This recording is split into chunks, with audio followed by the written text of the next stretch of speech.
Are the Toronto Maple Leafs really going to do the unthinkable and trade William Nylander, a 40-goal scorer who's been one of their most consistent offensive weapons for years, just because they've hit a rough patch and some analyst thinks they need to become sellers for the first time in a decade?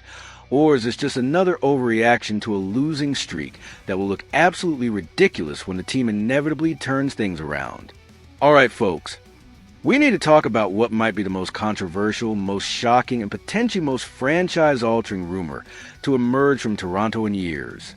According to a report published 17 hours ago by Stephen Nixon from Editor-in-Leaf, the unthinkable is being discussed. The Toronto Maple Leafs, for the first time in a decade, might approach the NHL trade deadline not as aggressive buyers, but as sellers. And the name at the center of this storm? William Nylander. The elite 40-goal scorer who has been one of Toronto's most productive forwards for the past 3 seasons. This isn't just about making a minor roster adjustment. This is about potentially blowing up the core, admitting failure, and starting to rebuild. Let's break down every aspect of this explosive proposal, examine whether it makes any hockey sense whatsoever, and determine if this is visionary thinking or absolute madness. The current crisis. Are the Leafs really that bad? Let's start with the premise. The report suggests that the situation in Leafs land is getting so bad, with the team near the bottom of the Eastern Conference, that a radical retool might be the only way out. Now, I need to fact-check this claim because it's the foundation of the entire argument. As of mid-November 2025, where exactly do the Toronto Maple Leafs stand? Are they truly near the bottom of the Eastern Conference? Or is this an exaggeration based on a recent losing streak? If the Leafs are genuinely struggling and sitting outside the playoff picture with significant structural problems, then maybe a dramatic roster shakeup could be justified. But if they're just going through a rough patch, a 5 or 6 game losing streak that happens to every team over the course of an 82-game season, then this entire discussion is premature panic. The article argues that while Auston Matthews, Matthew Knies, and John Tavares are untouchable, the rest of the roster should be evaluated. Nylander, despite his elite talent, emerges as the most valuable asset the Leafs could sacrifice to correct deep structural flaws in the roster. The strong opinion: crazy things need to be done. Stephen Nixon's analysis is direct and brutal. To change the culture of a team that repeatedly fails, drastic measures are necessary. Here's his key quote: "If the Leafs want to change the culture of this team, they need to trade one of their star players. It seems crazy to move a player who has scored 40 goals 3 straight years, but crazy things need to be done at this point." This opinion reflects growing frustration. Nylander's individual talent is undeniable, but the collective isn't working. The defense, although good when intact, has crumbled with Chris Tane's injury, exposing the fragility of an aging roster. Here's where I need to inject my strong opinion. This is absolutely insane. Trading William Nylander, a player who has scored 40 goals in 3 consecutive seasons, who is signed to a reasonable contract, $11.5 million per year through 2030-31, and who is only 29 years old and in the prime of his career, will be one of the most short-sighted, panic-driven decisions in franchise history. Yes, the Leafs are struggling. Yes, they've had playoff disappointments. But trading elite talent because of a rough stretch in November is not changing the culture. It's destroying the foundation of your team. Culture isn't changed by trading your best players. It's changed by coaching, leadership, accountability, and making smart additions around your core. The price: rebuild everything with one trade? The financial and strategic logic behind trading Nylander is the key point. Trading the Swede would free up $11.5 million in cap space. But the real prize is a return. The article highlights that Nylander would be loved by any other team in the NHL. That means the return would be astronomical. Whether that's replaced by bringing in 1 player or 3, the Leafs would be able to rebuild their entire draft capital and prospect pool with a single trade. The analysis states, imagine recovering first-round picks, elite prospects, and solid roster players, all for the price of a single player.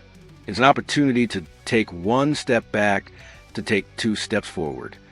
This is the only part of the argument that has any merit whatsoever. If the Leafs genuinely believe their current core cannot win a Stanley Cup, and if they're committed to a multi-year rebuild, then trading Nylander could bring back a haul of assets that would accelerate that rebuild. However, here's the problem with that logic. The Leafs still have Auston Matthews, one of the best players in the world, signed through 2028.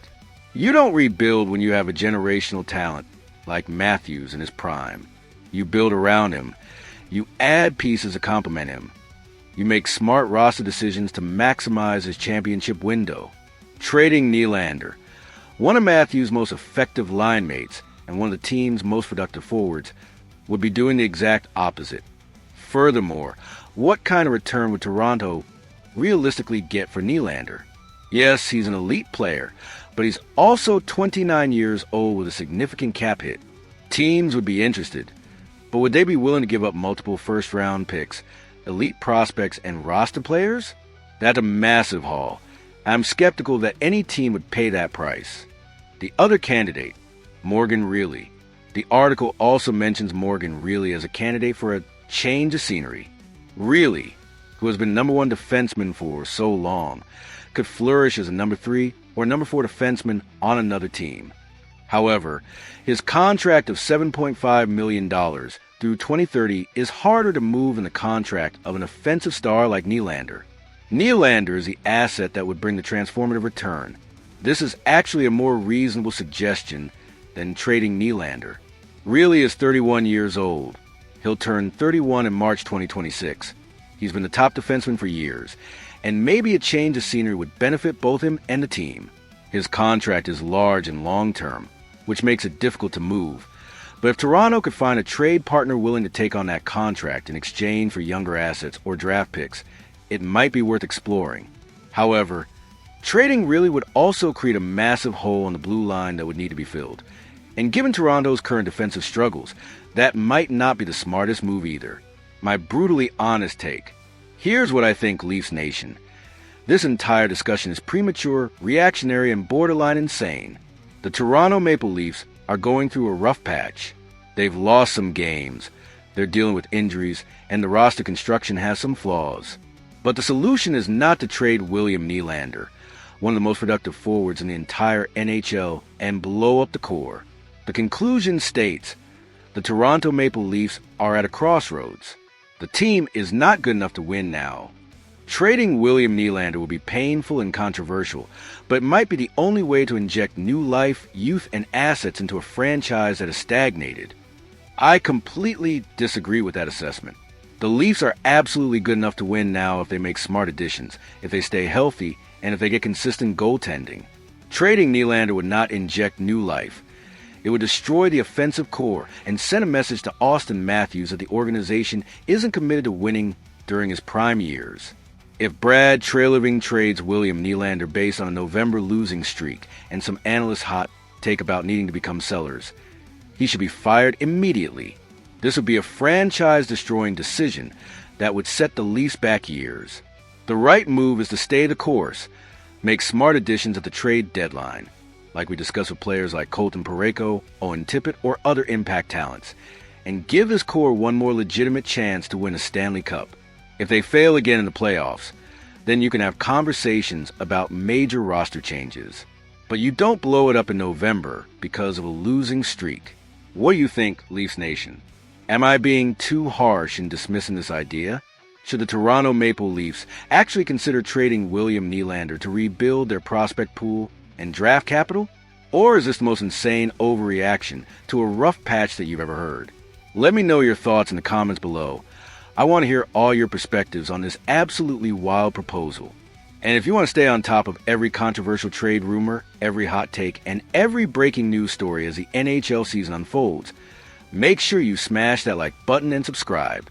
We'll be here breaking down every significant development, separating rational analysis from panic-driven madness.